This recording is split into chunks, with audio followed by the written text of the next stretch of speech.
నా లెక్క మొదలయ్యేదే 200 కోట్ల నుండి అంటూ ఓవర్ కాన్ఫిడెన్స్ చూపెట్టిన రౌడీ హీరో విజయ్ ఫ్లాప్లు పడగానే కాస్త సైలెంట్ అయ్యాడే అనుకున్నారంతా. అరే సినిమాలు హిట్ అయితే బాగుండు అని కోరుకున్నారు కూడా. కానీ మళ్ళీ అదే నోటి దూల. తాజాగా జరిగిన ప్రీ రిలీజ్లో మళ్ళీ మాటలు కోటలు దాటడంతో ఈ హీరో గారి యాటిట్యూడ్ ఇంకా తగ్గలేదుగా అంటూ ఓపెన్గానే కామెంట్ చేస్తున్నారట మూవీ లవర్స్.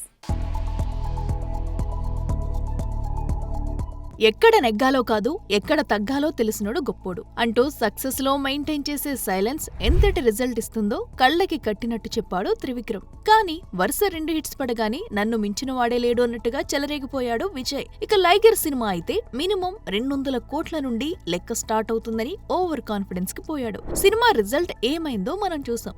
ఇక నోటా, లైగర్, ఖుషి, ఫ్యామిలీ స్టార్ ఇలా చేసిన సినిమాలు చేసినట్టే పోవడంతో కాస్త స్లో అయినట్టు కనిపించాడు.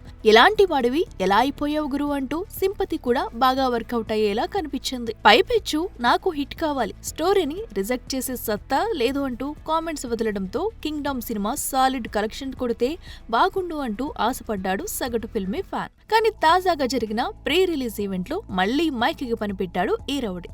వెంకన్న స్వామి దయ ప్రేక్షకుల ఆశీస్సులు ఉంటే ఈసారి తనను ఏనా కొడుకు ఆపలేడంటూ మరోసారి మాటలు కోటలు దాటించాడు. దీంతో అసలు సినిమా రిలీజ్ కాకముందే ఇంత ఓవర్ గా మాట్లాడడం ఎందుకు, సినిమా పోయాక కాళ్లా వేళ్లా పడటం ఎందుకు అన్న కామెంట్స్ ఓపెన్ గానే వదులుతున్నారు మూవీ లవర్స్. ఇక కింగ్డమ్ బిజినెస్ విషయానికి వస్తే సుమారు 100 కోట్ల గ్రాస్ లక్ష్యంతో కింగ్డమ్ బరిలో దిగుతుంది. అంటే షేర్ కొంచెం అటూ ఇటూగా 55 కోట్ల దాకా రావాల్సి ఉంటుంది.